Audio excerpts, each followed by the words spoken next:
Па тоа ќе опрашате, дали ќе има расправа, ќе опрашате писателот на Комисијата за политички систем на Националниот Космонавт Кирацовски.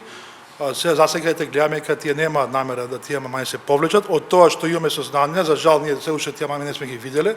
Сега на збор за не логични, не суштински мамања, чисто само со цел да се блокира процесот, да овие закони доаѓаат во една демократска дебата, дека има јавна дебата, значи комисијата може да организира јавна дебата, да се вклучат и поголем број на заинтересирани страни во јавна дебата во собранието, меѓутоа очигледно целта не е тоа, целта е да се блокира донесувањето на ваквите измени на предлог закон. Уште едно што да повториме, го кажавме тоа неколку пати, значи кога се поднесе иницијативата, се уште не се зборуваше дека на 12 април ќе има избори.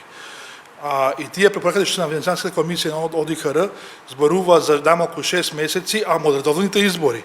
Кај нас редовните избори треба да бидат во декември 2020 година, а не во април. Така што иницијативата е поднесена во, да кажем, кој се ете фер правила на игра, повеќе од една година пред да има редовни избори. Така што тоа е каде 12 април се закажани изборите, иако тоа не е официјално се уште е во нашето собрание, тоа е само договор на поголемите политички партии, да 12 април биде.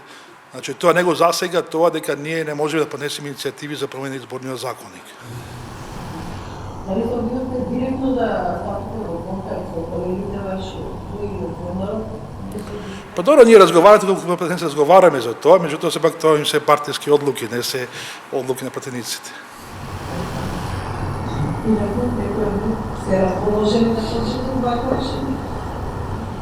Па, чи прашувате нив поединечно, се не можам за нив име нивно да зборувам тука.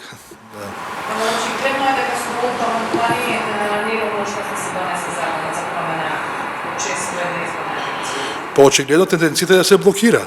Значи не може да се воопшто не може да започне расправа ако не се повлечат тие, ги повикуваме повторно на разум, на дебата суштинска да имаме тука, да поразговараме за сите работи, меѓутоа воза на граѓаните е јасна по нашите истражувања што ги имаме интернет, дека над 70% од граѓаните во нашата држава сакат да биде една изборна единица.